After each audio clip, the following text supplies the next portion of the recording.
ይሄ መሆን የለበትም። ሴቶች እህቶቻችን ልጆቻችን ደረታቸውን የሚሸፍን ልብስ መልበስ አለባቸው ብለው እዛ ቦታ ላይ ለአስተዳደር ጽሕፈት ቤቱና ለሰበካ ጉባኤው መመሪያ ሲሰጡ ጣና ላይ እንጦስ ኢየሱስ፣ ክቡራን ገብርኤል፣ ደብረ ማርያም ላይ ሶስቱ ገዳማት ላይ ገብተው ተሳልሞ እንዳያጠብቃቸው ከቲሸርትም ደግሞ አጠር ያለ ብዙ ወፍራም ያልሆነ ብዙ ድሪርቶ ያልሆነ ነገር ሳሳ ያለ ሊሸፍን የሚችል ብቻ ደረታቸውን ሊሸፍን የሚችል ልብስ ብቻ እያያዛችሁ መምጣት አለባችሁ። ሲመለሱ እንደገና ጉዟቸውን ካጠናቀቁ በኋላ ደግሞ አቡነ ሐራ ድንግል ገዳም ላይ ገብተው ተጠምቀው ጣና ገዳማት ላይ ደግሞ እንጦስ ኢየሱስ ቦታው ላይ ጠበሉ ላይ ተገኝተው የሚጠመቁትን ምእመናን ባርከው የጸበሉን ቦታ ባርከው እዛ ጠበሉ ወጥቶ እስከሚገባ ድረስ ሴት አዳራሽ ለብቻ የወንድ አዳራሽ ለብቻ በቂ የሆነ ማረፊያ ያለን ግቢያችን ከርሰ ምድር ውሃ አለ። በቂ መታጠቢያ፣ በቂ መጸዳጃ፣ ሽንት ቤት ለሚያማቸው መቀመጥ ለማይችሉ ወንበር ላይ ወይም ደግሞ እዛው መጸዳጃ ያለው ዊቸር ላይ ሆነው ለሚጸዳዱ መቀመጫ ሲንክ ያለው ሽንት ቤት አለ። እንግዲህ አቡነ ሐራ ድንግልና ኪዳነ ምሕረት አንድነት ገዳም ነው የሚባለው። ገዳመ ወናያት የአቡነ ሐራ ድንግል መቃብራቸው የሚገኝበት ቦታ ነው። የጻድቁ አባታችን መካነ መቃብራቸው ላይ እምነታቸው እየፈላ በቤተ መቅደሱ ነው የሚገኘው። ቤተ ክርስቲያን ስለሆነ የምናርፈው ምንጣፍና የሌሊት ልብስ ያስፈልጋል። በጣም ትልቅ የሆነ ሻንጣ አትያዙ፣ አያስፈልግም። አጭር ቀን ነው የምንቆየው። ናሽናል አይዲያችሁ ላይ ስትመዘገቡበት የነበረው ስፔሊንግ ፓስፖርታችሁ ላይ ያለው ጋር ዘሴም ላይሆን ስለሚችል ፐርፌክት የተመዘገባችሁበትን መታወቂያ ይዛችሁ መምጣት መቻል አለባችሁ። ልክ ከውጭ ነው የምትገቡት ስንላቸው የውጭ ሰው ገንዘብ አለው ብለው አስበው ነው ብለው ነው የሚያስቡት። እኛ አይደለም የምናስከፍላቸው፣ አየር መንገዱ ነው ደብል የሚያስከፍላቸው። ልክ እዛው አሜሪካ ላይ በሚገኙ እህቶች ወንድሞቻችን ለምሳሌ እህታችን ትሁት ሎስ አንጀለስ ላይ ትገኛለች። ትሁት የጉዞ አዘጋጅ ወኪል በባለፈው ጉዞ ከ250 ሺህ ብር በላይ የሚያወጣ ስልክ በተኛችበት ነው ወስደውባት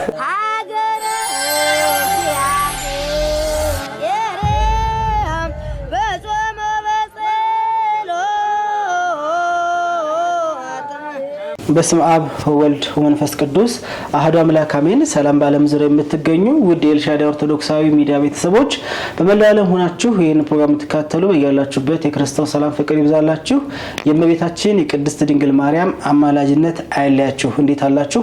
እኛ ደህና ነን፣ እግዚአብሔር ይመስገን። ዛሬም ወደ እናንተ በአዲስ ቪዲዮ ወደ እናንተ መጥተናል።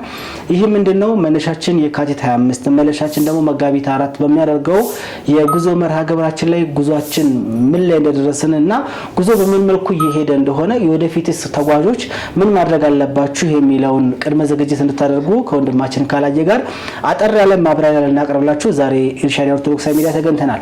ይሄ ቪዲዮ ግን ትኬት ለቆረጡ ሰዎች ስለሚያስፈልግ ለብዙ ሰዎች ስለሚያስፈልግ ቪዲዮን ስትጀምሩ ላይክ፣ ሼር፣ ሰብስክራይብ ማድረግ ለብዙ ሰዎች እንድታደርሱ ከወዲሁ ጋበዝናችሁ። እሺ ወንድማችን አላየ የካቲት 25 መነሻ መጋቢት 4 መመለሻ የሚያደርገው ጉዟችን ላይ ምናልባት ለተጓዦች ቅድመ ዝግጅት ምን ማድረግ አለባቸው የቀጣይስ እያሉ ለሚጠይቁን ሰዎች ምን አዲስ መረጃ አለ?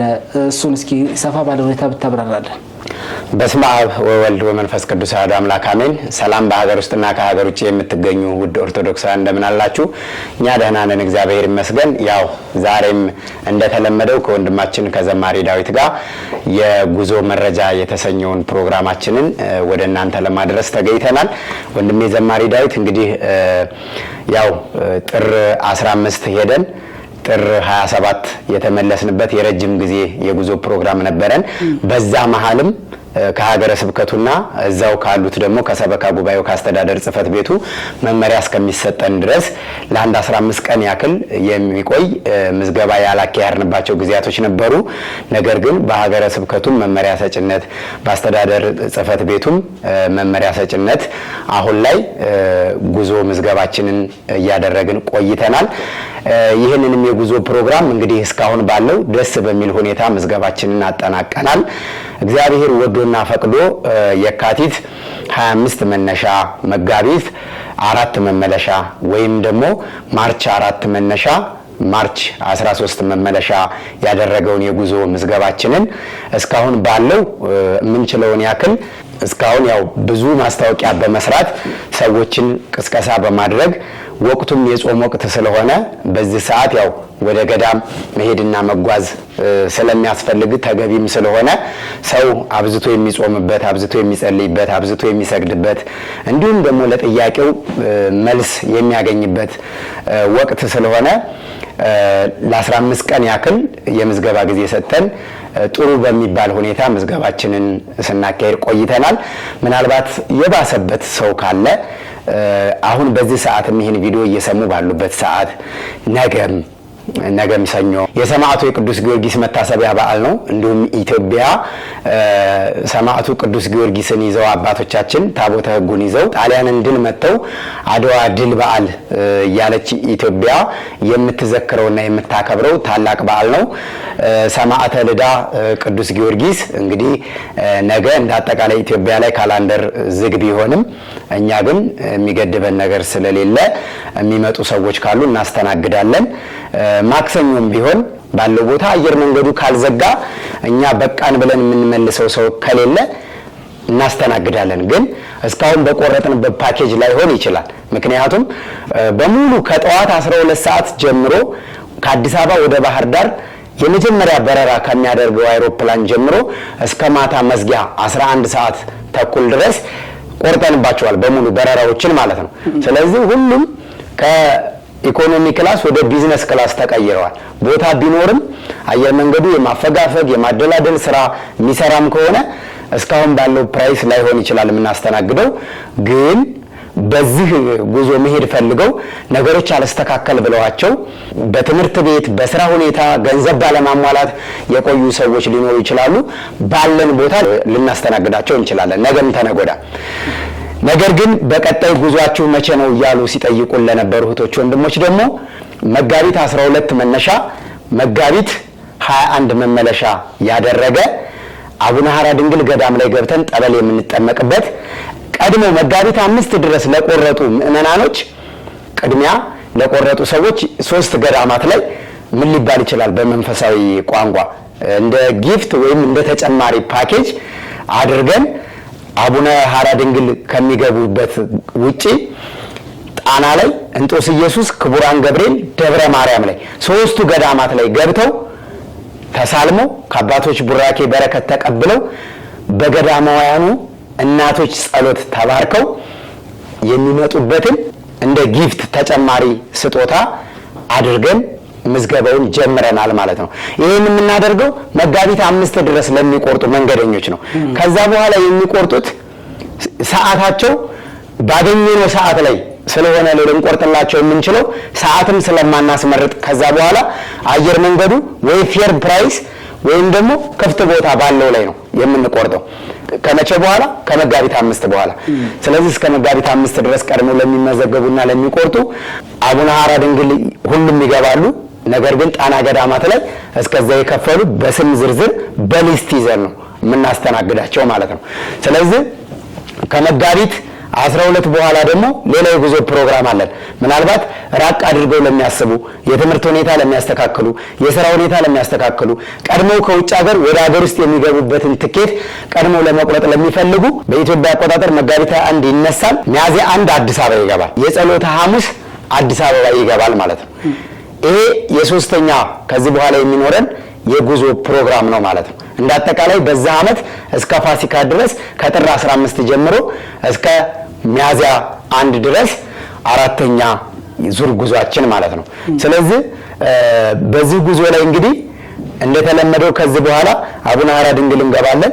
ሌላ የተለየ ነገር ከሌለ ጣና ገዳማትም ላይ ቀድሞ ለሚቆርጡ ጊዜና ሰዓታችንን የጉዞ ፕሮግራማችንን እያየን እያጠጋጋን ቀናቶችን እያብቃቃን የምናስተናግዳቸውና የምንባረክ የምንሳለም ይሆናል።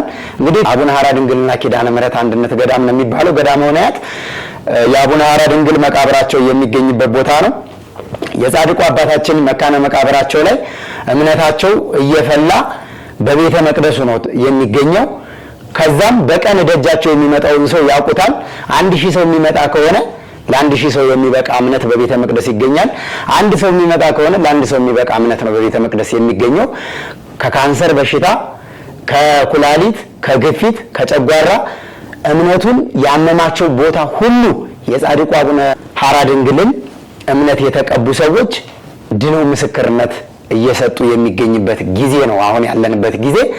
ይሄ ቦታ በአንድ ድንጋይ ሁለት ወፍ እንደመምታት በርሜል ቅዱስ ጊዮርጊስ ሄደው ተጠምቀው፣ ምርት ደለጎ ቅዱስ ኪዳነ ምሕረት ሄደው ተጠምቀው ሲመለሱ እንደገና ጉዟቸውን ካጠናቀቁ በኋላ ደግሞ አቡነ ሐራ ድንግል ገዳም ላይ ገብተው ተጠምቀው፣ ጣና ገዳማት ላይ ደግሞ እንጦስ ኢየሱስ፣ ክቡራን ገብርኤል፣ ደብረ ማርያም ላይ ገብተው ተሳልመው የሚመጡበት ጉዞ ስለሆነ ለዚህ ጉዞ መሄዳቸው ካልቀረ ትኩረት ሰጥተው በቅድሚያ ትኬት ቢቆርጡና ቦታ ቢይዙ መልካም ነው እላለሁ። እንግዲህ እስከዛሬ ከነበረው ለየት ያለ አዲስ መመሪያ አለ። በርሜል ቅዱስ ጊዮርጊስ ላይ የሚሄዱ ሴቶች እህቶች እስከዛሬ ከደረታቸው በላይ ጡታቸውን ክፍት አድርገው ነበር የሚጠመቁት። ከአንድ ጊዜም ሁለት ጊዜም ብፁዕ አባታችን አቡነ ሰላማ የምዕራብ ጎንደር ሀገረ ስብከት ሊቀ ጳጳስና የቅዱስ ሲኖዶስ አባል ብፁዕ አባታችን በርሜል ቅዱስ ጊዮርጊስ ላይ ከ4 ከ5 ጊዜ በላይ ለቡራኬ ተገኝተዋል እና በተደጋጋሚ ሲናገሩ መመሪያ ሲሰጡ ነበረ። ያ ተግባራዊ መሆን አልቻለም እስካሁን። አሁን ግን ብፁዕ አባታችን ለቅዱስ ጊዮርጊስ ለቤተ ክርስቲያኑ ምርቃትና ለሰባር አጽሙ ለቅዱስ ጊዮርጊስ ዓመታዊ ክብረ በዓል እንደሄዱ ቦታው ላይ ከብፁዕ አባታችን ከአቡነ መቃሪዎስ ጋር ቦታው ላይ ጠበሉ ላይ ተገኝተው የሚጠመቁትን ምእመናን ባርከው የጸበሉን ቦታ ባርከው እዛ ጠበሉ ወጥቶ እስከሚገባ ድረስ ሰዎች አንድ ዙር ታስረው ተቀምጠው ጠበሉ መጥቶ ተጠምቀው እስከሚወጡ ድረስ እያዩ ነበር፣ እየባረኩ ማለት ነው። ከዛም እዛ ቦታ ላይ እንግዲህ ሰው ሲጠመቅ ራሱን ስቶ ነው የሚጠመቀው። ራሱን የሚቆጣጠር የለም፣ ይፈራገጣል፣ ይወድቃል። ስለዚህ እዛ ጋር የሚያስተናግዱት አካላቶች ደግሞ ያው ስጋ ለባሽ ሰዎች ናቸው። ሰው አይቶ ሊመኝ ይችላል። አይቶ መመኘት ደግሞ ማመንዘር ነው። ማመንዘር ደግሞ ሊቀ ነቢያት ሙሴ እንግዲህ ሕገ እግዚአብሔርን 10ቱ ትእዛዛትን በእግዚአብሔር መሪነት ከጻፋቸው መካከል አንዱ ትእዛዝ አታመንዝር ነው። ስለዚህ ይሄ መሆን የለበትም። ሴቶች እህቶቻችን ልጆቻችን ደረታቸውን የሚሸፍን ልብስ መልበስ አለባቸው ብለው እዛ ቦታ ላይ ለአስተዳደር ጽሕፈት ቤቱና ለሰበካ ጉባኤው መመሪያ ሲሰጡ እኔ ራሴ ነበርኩ። አሁን ደግሞ ከየካቲት 14 ጀምሮ ለ3 ቀን የቆየ ሀገረ ስብከቱ ላይ ከበርሜል ቅዱስ ጊዮርጊስ ሰበካ ጉባኤው አስተዳደር ጽሕፈት ቤቱ ሀገረ ስብከት ላይ ተጠርተው ስብሰባ ነበራቸው። በዛ ውይይት መካከል ይሄንን አስተዳደር ጽሕፈት ቤቱ እንዲያስወስን መመሪያ ተሰጥቶ ከቦታውም ለኛ ተደውሎ መመሪያ ተሰጥቶናል።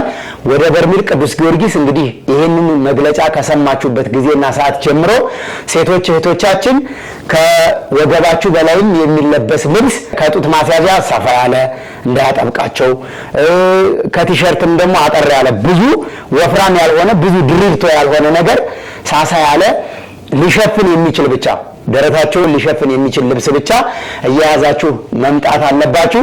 መጠመቂያ ቁምጣ እንደተለመደው እንዳትረሱ። ወንዶች በመጠመቂያ ቁምጣ ብቻ ነው እንዲጠመቁ በዛው እንዲቀጥል ነው የተባለው። ሴቶች እህቶቻችን ግን መጠመቂያ ቁምጣና ከላይ የሚለበስ ከጡት ማስያዣ ሰፋ ያለ ከቲሸርት ጠበብ ያለ እንደዚህ ደረታቸውና ጡታቸውን ሊሸፍን የሚችል ልብስ ይዘው መምጣት እንዳለባቸው መመሪያ ተሰጥቷል። በእኛ በኩል እንግዲህ ኤልሻዳይ በጎ አድራጎትና መንፈሳዊ ጉዞ ማህበር ጋር ሲጓዙ ከ60 እስከ 70 ድረስ መቀመጫ ባላቸው ረጃጅም ባሶቻችን በመምህራን በዘማሪያን ቃለ እግዚአብሔርን እየተማሩ ጉዟቸውን፣ ችግራቸውን፣ ጭንቀታቸውን ረስተው በቃ ነፍሳቸው ሐሴት እያደረገች የሄዱበትን ዓላማ ብቻ እያሰቡ እየጸለዩ በመናርፍበትና በመናድርበት ቦታ የማህበር ጸሎት እያደረግን መምህራን ዘማሪያን ተጋብዘውላቸው ይህን አገልግሎት እያገኙ ይጓዛሉ። ቦታው ላይ ከገባን በኋላ የሴት አዳራሽ ለብቻ የወንድ አዳራሽ ለብቻ በቂ የሆነ ማረፊያ አለን። ግቢያችን ከርሰ ምድር ውሃ አለ። በቂ መታጠቢያ፣ በቂ መጸዳጃ፣ ሽንት ቤት ለሚያማቸው መቀመጥ ለማይችሉ ወንበር ላይ ወይም ደግሞ እዛው መጸዳጃ ያለው ዊቸር ላይ ሆነው ለሚጸዳዱ መቀመጫ ሲንክ ያለው ሽንት ቤት አለ። ደህንነታቸው ተጠብቆ በስነ ስርዓቱ ተስተናግደው ይመለሳሉ። በዚሁ አጋጣሚ መናገር የምፈልገው ብዙ ጊዜ ይህን መረጃ የሚሰሙ ሰዎች ሰምተው አለ አይደል፣ አንዳንድ ጊዜ አባቶች ምን ይላሉ? የደጅ ጸበል እንደ ቆዳ መንከሪያ ይቆጠራል ይላሉ። አሁን እኛ ሁሉ ጊዜ በሚዲያ የሚያዩን ሰዎች ከመልመዳቸው የተነሳ ያው ይቀርቡናል። በአካል ባያዩን በሚዲያ ሁሉ ጊዜ ስለሚያዩ ብዙ አጠገባቸው መስለን የምንታያቸው ብዙ ሰዎች አሉ እና የምንናገረውን ንግግር እንደ ልምድ የሚቆጥሩት ሰዎች አሉ።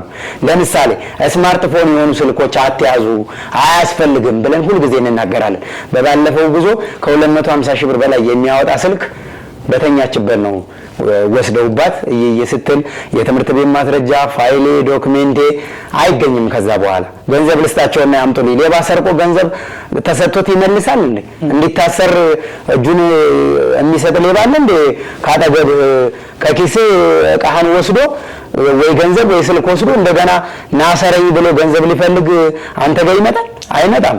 ለምን? የወሰደው ስልክ ገንዘብ ነው፣ ሌላ ጋር ወስዶ ይሸጠዋል። ስለዚህ በተለይ ፋይል የሚከስሩ ሰዎች አሉ። የትምህርት ማስረጃ፣ የሕክምና ማስረጃ ብዙ እንደ ማስታወሻ የሚይዙት ብዙ ሰዎች ስላሉ ስልክ ጭራሽ አያስፈልግም ቦታው ላይ። ከተፈለገ ደግሞ ጠቃጠቆ የሆነች ትንሽ ስልክ ቦታው ላይ በቃ ለቤተሰብ ገብቻለሁ መያ መደወያ የሚሆን ጠቃጠቆ ስልክ። ትኬት በስልክ የላክንላችሁ ሰዎች ፕሪንት እያደረጋችሁ ወይም ደግሞ ትኬት ነምበሯን ብቻ ስልካቸው ላይ ጽፈው ወይ በወረቀት ጽፈው ይዘው መሄድ ይችላሉ። መታወቂያ ጭራሽ እንዳይረሳ ሳይዙ መምጣት አይቻልም። መንገድ ላይ ለተለያየ ለፍተሻ ለምን ሰው ከአዳራሽም ከቤተ ክርስቲያንም ከየትም መንገድም ጠፍቶት እኮ ሊሰወር ይችላል። በዛ አጋጣሚ ከቦታ ቦታ ስትንቀሳቀስ ቅድማ የምትጠየቀው መታወቂያ ነው። ስለዚህ መታወቂያ አስፈላጊ ነው፣ እንዳትረሱ። የጠበል ጀሪካ እዛም መግዛት ትችላላችሁ፣ ከዚህ ይዛችሁ መሄድ ትችላላችሁ። ስትመለሱ ጠበል ይዛችሁ ስለምትመጡ ጀሪካ መያዝ ትችላላችሁ። ለምን አልነገራችሁንም እንዳትሉ ነው። ምንጣፍ ከዚሁ ጀምሮ ባህር ዳር ላይ ያው ቤተክርስቲያን ስለሆነ የምናርፈው ምንጣፍና የሌሊት ልብስ ያስፈልጋል። በጣም ትልቅ የሆነ ሻንጣ አትያዙ፣ አያስፈልግም። አጭር ቀን ነው የምንቆየው። 2 መቀየሪያ ልብስ ከተያዘ 1 ሌሊት ልብስ ምንጣፍ ከተያዘ በቂ ነው። ከ20 ኪሎ በላይ አየር መንገዱ ያስከፍላችኋል። ስትመለሱ ጠበልም ጭናችሁ ስለምትመጡ ሻንጣችሁ ሲመዘን ኦቨር ስለሚሆን ሌላ ኤክስትራ ወጪ ከምታወጡ ብዙ ልብስ ሀገር ለቆ ወይ ቤት ቀይሮ እንደሚሄድ ሰው በዛ ሁኔታ ተጎታችና የሚገፋ ሻንጣ ይዛችሁ ባትመጡ መልካም ነው። ይሄን ሁሉ ጊዜ የምንናገረው የሚቸገሩት እነሱ ናቸው። በኪሎ 75 ብር ነው የምትከፍሉት። ይሄ ክፍያ ለኛ አይደለም፣ አየር መንገዱ ነው የሚያስከፍላችሁ። በቀጣይ ለምትመዘገቡ እንግዲህ በኢትዮጵያ ኤርላይንስ ለማይገቡ ወይም ኢትዮጵያ ላይ የመኖሪያ ፍቃድ ግሪን ካርድ የሎ ካርድ ለሌላቸው አየር መንገዱ የሚያስከፍለው ኦቨር ፕራይስ ነው። ለምሳሌ ግሪን ካርድ ከሌላቸው የመኖሪያ ፍቃድ ከሌላቸው የኢትዮጵያ ዜግነት ከሌላቸው አንዳንድ ሰዎች ጥያቄ ስለሚያነሱ ነው ይሄን ያነሳው። ልክ ከውጭ ነው የምትገቡት ስንላቸው የውጭ ሰው ገንዘብ አለው ብለው አስበው ነው ብለው ነው የሚያስቡት። እኛ አይደለም የምናስከፍላቸው፣ አየር መንገዱ ነው ደብል የሚያስከፍላቸው። እንደ ኢትዮጵያውያኑ ወይም እንደ ሌላ ሰው በኖርማል ፕራይስ ቁረጡልን፣ አየር መንገዱ ካስከፈለን እዛው እንከፍላለን፣ ነገርን ካለፍን እናልፋለን እንደ ቻንስ ብለው የሞከሩ ሰዎች ጉዞ በረራቸው ተስተጓጉሎባቸው ቀርተዋል። ለምን? እንግዲህ ከውጭ ሲመጡ መጀመሪያ ይሄንን ስንነግራቸው በኖርማል ቁረጡልን ብለው አየር መንገድ ላይ ተይዘው ጉዞ ይተጓጎልባቸዋል። ለምን? የዛ ቀን ልዩነቱን ከፍለው ለማስተካከል ቦታ የለም። እገሌ በተቀመጠበት እገሌን ተካኝ ማለት አይቻልም። እገሌ ቀርቷል በገሌ ሊሄድ አይቻልም። በእናት በአባት ራሱ ተተክቶ መሄድ አይቻልም። አበበ ከሆነ አበበ ነው የሚጓዘው፣ ከበደ ከሆነ ከበደ፣ መቅደስ ከሆነች መቅደስ፣ ቅድስት ከሆነች ቅድስት። በዚህ ልክ ነው አየር መንገዱ የሚያስተናግደው። ይሄ ወደ ሃይማኖታዊ ቦታ ነው የምንሄደው፣ መንፈሳዊ ጉዞ ነው የምንሄደው፣ ጠበል ቦታ ነው የምንሄደው፣ እሱ አይመለከተውም። እሱን ይህን ትብብር የሚያገኙት ከኛ ብቻ ነው። እኛ ደግሞ ልናስተናግዳችሁ የምንችለው በዚህ ልክ ነው። መጀመሪያ ኦሪየንቴሽን በመስጠት መረጃ በመስጠት አስፈላጊውን ከኛ የሚጠበቀውን ነገር እናደርጋለን። ስለዚህ እንደዚሁም ደግሞ በኤልሻዳይ በጎ አድራጎትና መንፈሳዊ ጉዞ ማህበር በኩል ከውጭ ሀገር የሚመጡ ለምሳሌ አሜሪካ ላይ ካሊፎርኒያ ወይም ሎስ አንጀለስ የሚገኙ እህቶች ወንድሞች ገንዘብ ለመክፈል ተቸገርን የምትሉ ካላችሁ ልክ እዛው አሜሪካ ላይ በሚገኙ እህቶች ወንድሞቻችን ለምሳሌ እህታችን ትሁት ሎስ አንጀለስ ላይ ትገኛለች። ትሁት የጉዞ አዘጋጅ ወኪል አሜሪካ ሎስ አንጀለስ ላይ ትገኛለች። በእሷ በኩል በዶላር ከፍለው ወደ ኢትዮጵያ በእኛ ክፍያውን እንዲፈጸምላቸው ማድረግ እንችላለን። ይህንንም ስልክና አድራሻ ኮንታክት እናደርጋቸዋለን። ምንም ሳትቸገሩ በእኛ በኩል መጓዝ ትችላላችሁ። ወንድሜ ዘማሪ ዳዊት እንግዲህ በብዛት ትኬት ላይ በመቁረጥም በማስተካከልም በተለያየ መንገድ እዛ ላይ ተሳትፎ ስለምታደርግ ሰዎች ለዚህ ጉዞ ምን ማድረግ አለባቸው? በአንተ በኩል ደግሞ እስቲ በጥያቄ መንገድ ልምጣበት። እኔ አንተ ጠይቀኝ እኔ ያልመለስኩት ካለ አንተ ደግሞ እስቲ እንደ ጥያቄ እኔ ላንሳልህና የምታብራራላቸው ነገር ካለ። መልካም።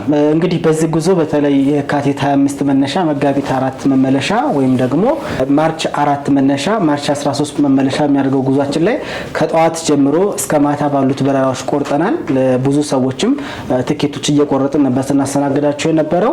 እንግዲህ በዚህ የጉዞ መርሃ ግብር ላይ እንግዲህ ሁላችሁም ከሰዓታችሁ 2 ሰዓት ቀድማችሁ እንድትገኙ ነው ጥሪያችንን እናስተላልፈው። ምክንያቱም ምናልባት አንዳንድ ጊዜ ኢትዮጵያ ኤርላይንስ የሎካል ፍላይት 1 ሰዓት ዲሌይ ሊያደርግ ይችላል፣ ሊዘገይ ይችላል፣ ወይም ደግሞ ቀድሞ ሊወጣ ይችላል። የሰዓት ቅያሬም ቢወጣ 2 ሰዓት ቀድማችሁ ከተገኛችሁ በሰዓቱ መገኘትና መብረር ትችላላችሁ። ትልቁ ነገር ደግሞ ምንድነው እዚህ ቢሮ ትኬት ሲቆርጡ አንድ ሰው 3 አይነት መታወቂያ ሊኖረው ይችላል። መንጃ ፈቃድ፣ የቀበሌ መታወቂያ ወይም ደግሞ ናሽናል አይዲ ወይም ፓስፖርት ሊኖረው ይችላል። ከዚህ እነዚህ ነገሮች ላይ ያሉን የስማችን የተመዘገብንበትን መታወቂያ ነው መያዝ ያለባችሁ። ምክንያቱም ናሽናል አይዲያችሁ ላይ ስትመዘገቡበት የነበረው ስፔሊንግ ፓስፖርታችሁ ላይ ያለው ጋር ዘሴም ላይሆን ስለሚችል ፐርፌክት የተመዘገባችሁበትን መታወቂያ ይዛችሁ መምጣት መቻል አለባችሁ። ምናልባት ሎካል ፍላይት ላይ የአንድ ፊደል ኢረር ችግር ላይመጣ ይችላል። ነገር ግን ሙሉ በሙሉ 4-5 ፊደል ደግሞ ስተት ከመጣ አሁንም ከበራ ስለምትጓጎሉ ትክክለኛ በቴሌግራም በዋትስአፕ በኢሞ ለኛ የላካችሁልን መታወቂያ ራሱን ያንን መታወቂያ ወይም ቢሮ መታችሁ የተመዘገባችሁበትን መታወቂያ ይዛችሁ እንድትመጡ ነው ጥሪያችንን እናስተላልፈው። ሌላኛው የቀጣይ የጉዞ መርሃ ግብር እንግዲህ ከነገ ጀምሮ እየመዘገብን እንገኛለን። መታችሁ በቀጥታ መመዝገብ ትችላላችሁ። እንዲሁም በዋትስአፕ በቴሌግራም በኢሞም እየላካችሁ እንድትመዘገቡ ነው መልእክታችንን እናስተላልፈው።